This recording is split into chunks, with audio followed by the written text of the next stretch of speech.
दोस्तों लगातार अपनी मांगों को लेकर धरना चल रहा है और अपनी मांगों को लेकर धरना पे आई। आप पीछे भीड़ देख रहे होंगे कितना भयंकर भीड़ है और यहाँ पर बहुत बड़ी बड़ी मीडिया भी आती है और अपनी मांगों को लेकर यहाँ पर जरूर आइए, क्योंकि अगर आप आते हैं तो एकता में बहुत शक्ति होती है और हम लोग जायज़ मांग रहे हैं। और बात करें फ्रेंड्स कि हमारी मांगें बहुत जल्द पूरी होने जा रही हैं और इस वीडियो को लाइक शेयर कमेंट करके बताइएगा, सब्सक्राइब करेगा। आगे हम आपको दिखाते हैं सारी जारी है, अब आदेशों की बारी है, संघर्ष हमारा जारी है, अब आदेशों की बारी है, संघर्ष हमारा जारी है।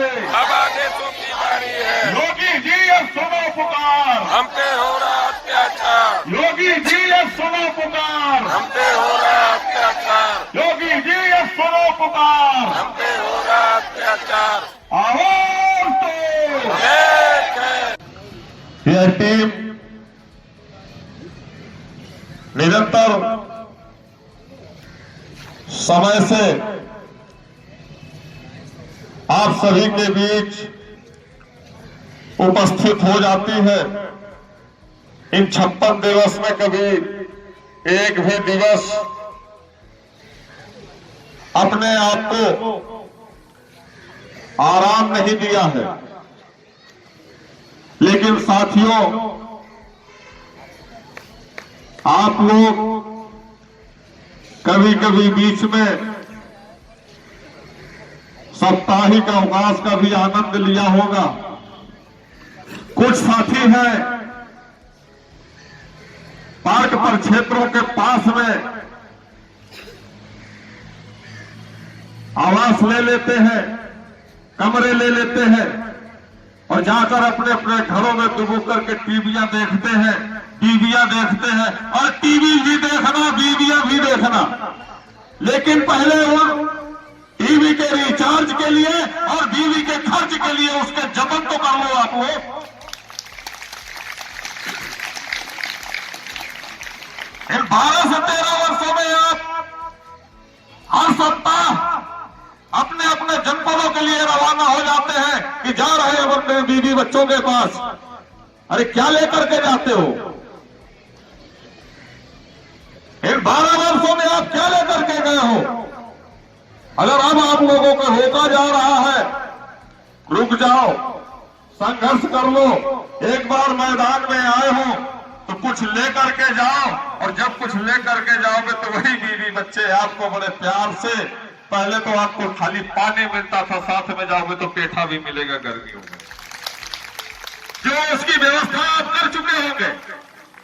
लेकिन नहीं, हमें जाना है मतलब जाना है, हमें घूमने जाना है तो घूमने जाना है। किसी को हरिद्वार जाना है, किसी को कश्मीर जाना है, घूम लो, यही बचा है जीवन में। शायद मैं भी शौकीन हूं आराम का, लेकिन इन 56 दिवस में आप लोगों ने भी कई बार देखा होगा कि मैं दवाइयां खा करके यहां पर बैठा हूं, आप ही लोगों के लिए संघर्ष करता हूं। निरंतर सुबह 10 बजे से आ जाता हूं और शाम को कभी 7 बजता है, कभी रात में 12 भी बजता है घर पहुंचने में। कभी मैंने ये नहीं सोचा है कि आप लोगों के संघर्ष के लिए मैंने अपने आप को सबके सामने लाया है। मैंने अगर विभाग के उच्च अधिकारियों को अपना दुश्मन बनाया है तो किसके लिए बनाया है? आप लोगों के लिए बनाया है। कभी आई इस बारे में विचार करना कि कौशल किशोर आगे यहाँ से 12 से 15 किलोमीटर रात में 12 बजे भी अकेला ही जाता है। क्यों? मुझे डर नहीं लगता है, मौत आएगी, आ जाने दो। लेकिन जो हमने इंकलाब लाई है, वो इंकलाब को आप लोगों का हक अधिकार दिलाने के बाद ही हम शांत बैठने वाले हैं।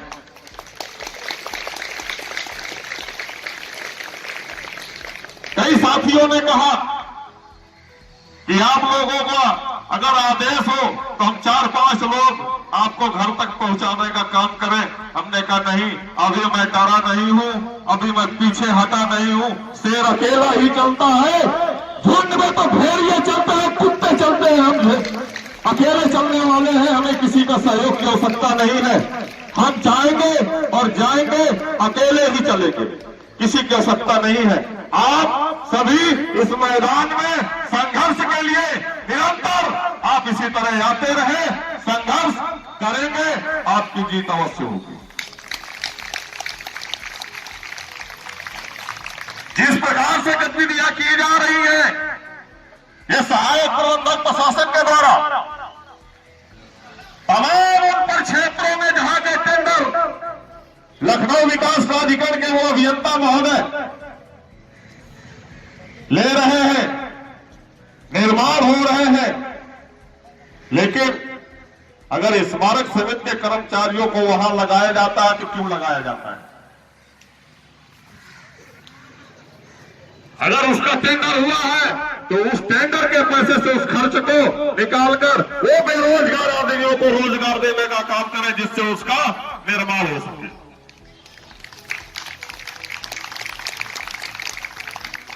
स्मारक समिति के कर्मचारियों से कार्य करवा के उस टेंडर के पैसे को हजम करने के फिराक में स्मारक समिति के कर्मचारियों को, सैकड़ों कर्मचारियों को वहां पर निर्माण कार्य में लगाया गया है। अरे आपको जहां कहीं भी लगाना हो, आप तब लगाने के हकदार होंगे जब हमारे इन मांगों में शासनादेश निर्गत कर देंगे। उसके बाद आप जहां लगाएंगे हमारे कर्मचारी खुशी खुशी काम करेगा। लेकिन इस तरह से उसका आर्थिक शोषण करने पर उतारू हुआ है। अल्प वेतन भोगी कर्मचारियों को इस तरीके से आप परेशान कर रहे हैं कि पार्क पर क्षेत्रों से दूरी 25 किलोमीटर 30 किलोमीटर की दूरी में उसको जो है कार्य में लगाया जा रहा है। कभी आपने पूछा है कि उस अल्प वेतन में उसका परिवार, उसकी परिवार की जीविकाएं कैसे चलती है? इस पर विचार करने की बात है, विचार करना चाहिए। आपने उनको, उन साथियों को इतना दूर लगा दिया है, ऐसी जगहों में लगा दिया है जहां पर अपने आवास से उसको जाने के लिए प्रतिदिन 100 से 150 रुपए का खर्चा तैयार कर दिया। अरे आप लोगों के अंदर क्षमता नहीं है 1 रुपया बढ़ाने की, और कर्मचारियों को परेशान करने के लिए तरह तरह के हथकंडे अपना रहे हैं। तमाम निर्माण कार्यों में हमारे कर्मचारी साथियों को लगाया जा रहा है, चाहे वो आईजीपी हो। आईजीपी में भी सफाई कार्य है तो टेंडर होता है, ठेके उठते हैं उसके। आज इस स्मारक समिति के कर्मचारियों को वहां लगाया जाता है। जब कोई कर्मचारी मना कर देता है तो उसके खिलाफ आप पत्र तैयार करते हैं कि ये साहब काम नहीं करता है। अरे काम कौन नहीं करता है? अगर स्मारक समिति का कर्मचारी काम नहीं कर रहा होता तो निर्वाचन का 1600 कर्मचारी स्मारक समिति का काम कर रहा है। इन 12 वर्षों में लखनऊ में चुनाव नहीं होते अगर निर्वाचन का कार्य हमारे कर्मचारी नहीं कर रहे होते। खाद्य रसद में राशन वितरित नहीं होता अगर स्मारक समिति के काम नहीं कर रहे होते। राम मनोहर लोहिया में सफाई का काम नहीं हो सकता है अगर स्मारक समिति के कर्मचारियों से वहां काम न लिया जाता होता। कौन कहता है हमारे स्मारक समिति के कर्मचारी काम नहीं करते? अगर काम नहीं करते हैं तो आप काम नहीं करते हैं जो हमारे स्मारक समिति में बैठे हुए उच्च अधिकारी हैं।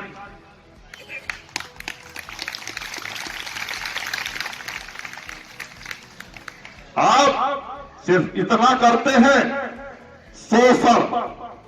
शोषण की नियत पर आप आए हैं, और आवश्यकता पड़ेगी तो समय समय पर हम उसका आगाज करेंगे। और यह भी मैं बताना चाहूंगा आज इस मंच के माध्यम से नियुक्ति प्राधिकारी महोदय जी से निवेदन करूंगा और स्मारक समिति अध्यक्ष महोदय जी से निवेदन करूंगा कि स्मारक समिति की जो बायोमेट्रिक मशीनें उतरवा दी गई है उनको सुचारू पूर्वक संचालन करा दिया जाए, क्योंकि अभी इन बायोमेट्रिक मशीनों की आड़ में धारावाही की जा रही है उच्च अधिकारियों के द्वारा, और कर्मचारियों को जबरदस्ती डरा करके, धमका करके 200-300 रुपए प्रतिदिन की एक कर्मचारी से लेकर के उसको घर में बैठाने का काम किया है। ये प्रतिक्रिया करना बंद कर दे, चाहे वो सांस्कृतिक स्थल हो या रमाबाई मुख्यालय हो, चाहे ईको गार्डन धरना स्थल हो, चाहे जब सुविधा परिसर हो या अम्बेडकर पार्क पर क्षेत्र हो, जहां जहां के जो संबंधित अधिकारी हैं उन उच्च अधिकारियों को निर्देशित कर दिया जाए कि तत्काल प्रभाव से बायोमेट्रिक मशीन जहां यथा स्थान पर लगवाने का काम करें।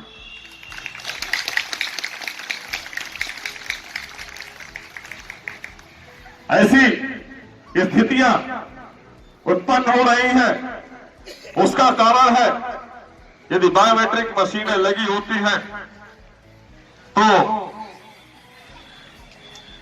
इन उच्च अधिकारियों की काली कमाई और कर्मचारियों को उस स्थितियों में जानबूझ करके खड़ा कर देना, जैसा कि काफी लंबे समय से मैं सुनता चला आ रहा हूं कि पूर्व प्रबंधक प्रशासन जो हमारे डॉक्टर आशीष हुआ करते थे, अगर कोई कर्मचारी जाना भी नहीं चाहता है तो उसका बोरिया बिस्तरा बांध के और कहते थे कि ये तुम्हारी गाजीपुर की बस है, सीधे। ये कहां से आ रहा है? इनकी आय से अधिक संपत्तियों की जांच हो, जो इन कर्मचारियों से उत्पीड़न करके, इनका शोषण करके, इनके बच्चों के अधिकार को जबरदस्ती परेशान करके छीन करके अपनी संपत्तियां बनाई है, इनके आय से अधिक संपत्तियों की जांच होनी चाहिए। समस्त पार्क पर क्षेत्रों के प्रबंधकों की जांच होनी चाहिए, प्रशासन की जांच होनी चाहिए, वित्त प्रबंधक की भी जांच होनी चाहिए और विजय सिंह की भी जांच होनी चाहिए। यह हम आपको बहुत ही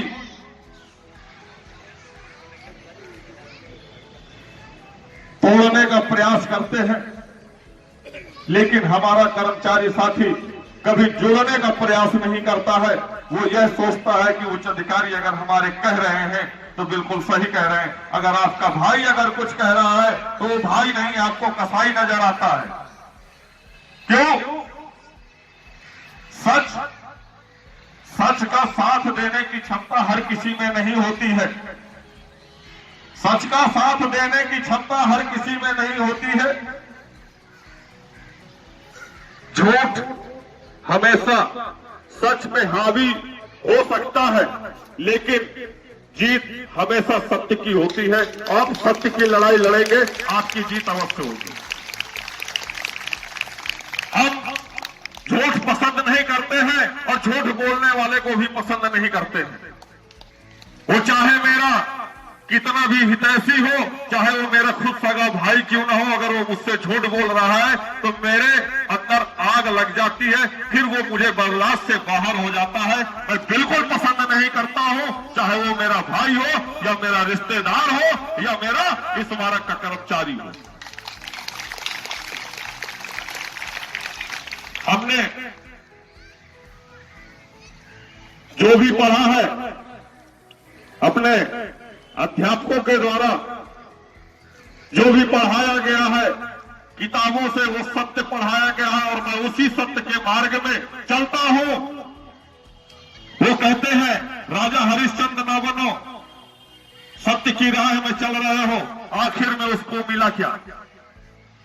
अगर उसको कुछ नहीं मिला है, उनका राजपाट छूट गया, सब कुछ छूट गया, लेकिन आज भी अगर ईमानदारी की मिसाल दी जाती है तो वो राजा हरिश्चंद्र की दी जाती, बाकी किसी की नहीं दी जाती है। तो मैं उसके लिए अपना राजपाट, अपना घर परिवार, अपने प्राणों की आहुति भी देने के लिए तैयार हूं, लेकिन मैं बोलूंगा तो सत्य बोलूंगा, झूठ पसंद नहीं करूंगा और मैं झूठ बोलने वालों को पसंद करूंगा।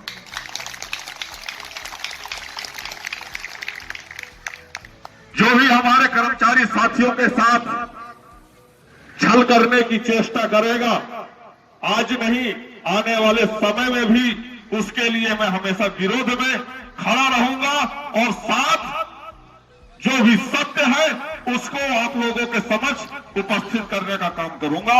जो भी छल कपटी आएंगे आपके बीच में, ये आपका भी दायित्व बनता है कि आपको उन झूठे लोगों का साथ, मक्कारों का साथ देना है या नहीं देना है। आप उनके छलावे में आते हैं या नहीं आते हैं, ये आप लोगों पर निर्भर करता है। ये कौशल किशोर आदित्य प्रति कर्मचारी को बताने के लिए सामने नहीं आएगा। अगर आएगा तो सामूहिक आएगा और ऐलान करके आएगा कि मैं आज इको गार्डन की धरती पर, इको गार्डन के परिसर पर, इस समय, इस दिन, इस तारीख में आकर के कर्मचारियों का सामना करूंगा और उनको आश्वस्त करूंगा और उनके दुख दर्द को सुनूंगा और निवारण भी करूंगा।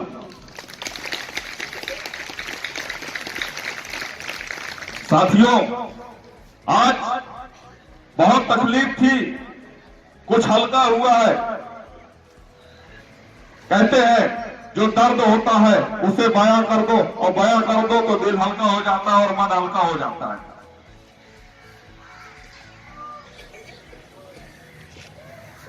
कल हम आप सभी लोगों ने निरंतर गेट बंद होने के उपरांत लगभग 4 घंटे हम लोग संघर्ष किए, और संघर्ष के उपरांत हम लोगों ने भी खूब जम के नारेबाजी की, खूब उपद्रव किया।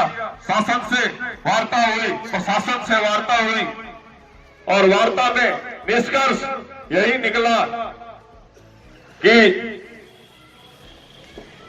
जितने भी हमारे बोर्ड मेंबर हैं, जो भी आला अफसर हैं हमारे, सभी को माननीय मुख्यमंत्री महोदय जी ने बुला लिया कि आखिरकार ये स्मारक समिति कर्मचारियों की समस्याएं क्या है, जो भी समस्या इनको तत्काल प्रभाव से निर्गत किए जाए। ACPLIU के माध्यम से भी यह संज्ञानित कराया गया कि सोमवार मंगलवार में माननीय मुख्यमंत्री महोदय जी के OSD जी से वार्ता होगी, आपकी पूरा प्रयास किया जाएगा कि आपकी वार्ता कराई जाएगी। लेकिन हमारा विषय वार्ता नहीं है, हमारा विषय और संघर्ष है शासनादेश। हमें शासनादेश चाहिए, हमें वार्ता करने से कोई मतलब नहीं है, हमें वार्ता के लिए ले भी नहीं जाएंगे तो हमें उसके लिए कोई दिक्कत नहीं है। लेकिन हमारी दिक्कतें हैं तो शासनादेश की दिक्कतें हमारे शासनादेश दे दीजिए, हम यहीं से पलायन कर लेंगे माननीय मुख्यमंत्री महोदय जी को।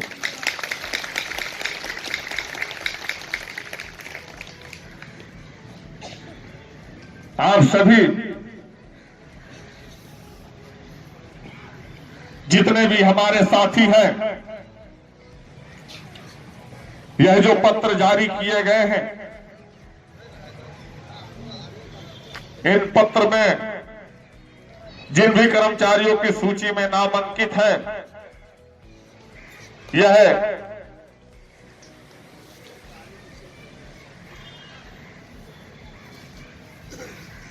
उन साथियों को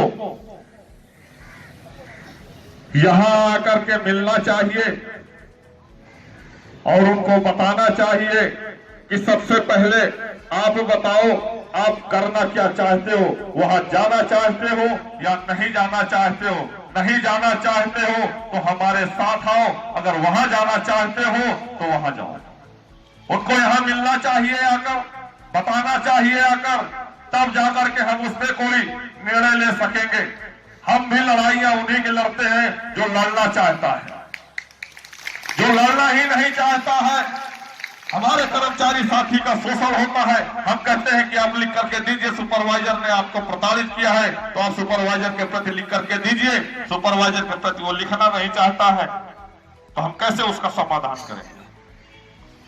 उसका समाधान होगा, असत पर सच होगा, लेकिन जब अपनी सोच स्वर के उत्पीड़न को बयां करेगा, बताएगा, तब हम भी जानेंगे कि हाँ उसके साथ ये समस्या है और उसकी समस्या का निराकरण होना चाहिए। लेकिन जब साथी हमारे बताएंगे, आएंगे नहीं, तो समस्या का समाधान नहीं किया जा सकता है। और निरंतर आप सभी लोगों के लिए संघर्ष हमारा जारी रहेगा इसी तरह, और आगे भी संघर्ष के लिए हमारे कर्मचारीगण समस्त पार्क पर क्षेत्र के साथीगण उपस्थित होते रहे, जिससे हमारा संघर्ष का मनोबल बढ़ता रहे। हम जीत के बहुत ही करीब हैं। अगर परमात्मा की कृपा रही तो मैं ज्यादा नहीं कहता हूं, 4 से 5 दिनों में आपके शासनादेश बहुत जल्द आने वाले हैं आप लोगों के लिए। लेकिन उसके लिए आप लोगों को संख्या बल निरंतर रखना पड़ेगा, बढ़ाना पड़ेगा। घटाने का प्रयास मत करिएगा कि उन्होंने कह दिया कि 4 से 5 दिन में आ जाएंगे, अब जाएंगे तो भी ठीक है, नहीं जाएंगे तो भी ठीक है। लेकिन इसको ध्यान में रखते हुए अधिक से अधिक संख्या बल में धरना स्थल में उपस्थित होना है, ससमय उपस्थित होना है। कर्मचारी एकता, आवाज दो, आवाज दो, आवाज दो।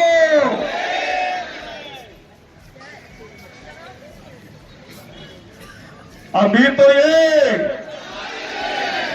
ये अंगड़ाई है, अभी तो ये अंगड़ाई है। भ्रष्ट अधिकारियों होश में आओ, भ्रष्ट अधिकारियों होश में आओ। आ जाओ मेरे प्यारे भाइयों, चेहरे मुरझा गए। मैं गारंटी देता हूं आप लोग इसी तरह साथ देते रहिए। आप लोगों को किसी ब्यूटी पार्लर जाने की जरूरत नहीं होगी, ऑटोमेटिक चमक बढ़ जाएगी आप लोगों को। 800 करोड़ की जांच हो, जांचो संघर्ष हमारा जारी है, अब आदेशों की बारी है, संघर्ष हमारा जारी है, अब आदेशों की बारी है, संघर्ष हमारा जारी है। अब आदेशों की बारी है। योगी जी अब सुनो पुकार, हम पे हो रहा अत्याचार, योगी जी अब सुनो पुकार, हम पे हो रहा अत्याचार, योगी जी अब सुनो पुकार। हम पे हो रहा अत्याचार। आवाज दो, एक है, आवाज दो, एक है, हमारी मांगे पूरी हो, पूरी जो मजबूरी हो, हमारी मांगे पूरी हो, चाहे जो मजबूरी हो। आवाज दो, एक है, आवाज दो। एक है, 800 करोड़ की जांच हो, जांचो जांचो 800 करोड़ की जांच हो। जांचो, कर्मचारियों की कार्यवाही वापस लो, वापस लो, वापस लो, कर्मचारियों की कार्यवाही वापस लो, वापस लो, वापस लो, कर्मचारियों की कार्यवाही वापस लो, वापस लो, वापस लो। निकलो घरों मकानों से, निकलो घरों मकानों से, जंग लड़ो बेईमानों से, निकलो घरों मकानों से। जंग लड़ो बेईमानों से। भ्रष्ट अधिकारियों होश में आओ, होश में आओ, होश में आओ। तानाशाही, तानाशाही नहीं चलेगी, नहीं चलेगी, तानाशाही नहीं चलेगी। नहीं चलेगी, नहीं चलेगी। सरकारी एकता जिंदाबाद, सरकारी एकता जिंदाबाद, हमारी मांगे पूरी हो, हमारी मांगे पूरी हो। पूरी जो मजबूरी हो, 8 करोड़ की जांच हो, जांचो जांचो 8 करोड़ की जांच हो, जांचो जांचो 8 करोड़ की जांच हो, जांचो जांचो पूरी हो। चाहे जो मजबूरी हो। भ्रष्टाचार नहीं चलेगा, नहीं चलेगा, नहीं चलेगा, भ्रष्टाचार नहीं चलेगा, नहीं चलेगा, नहीं चलेगा, तानाशाही नहीं चलेगी, नहीं चलेगी, नहीं चलेगी, तानाशाही नहीं चलेगी, नहीं चलेगी, नहीं चलेगी, गुंडागर्दी नहीं चलेगी, नहीं चलेगी, नहीं चलेगी, गुंडागर्दी नहीं चलेगी। नहीं चलेगी, नहीं चलेगी। आवाज दो, एक है, आवाज दो। एक है, कर्मचारी एकता जिंदाबाद, जिंदाबाद, जिंदाबाद, कर्मचारी एकता जिंदाबाद, जिंदाबाद, जिंदाबाद, कर्मचारी एकता जिंदाबाद। जिंदाबाद, जिंदाबाद। सब मांगों पे करो विचार, पे करो विचार। भ्रष्टाचार सब बंद करो ये भ्रष्टाचार। आवाज दो, एक है, आवाज दो।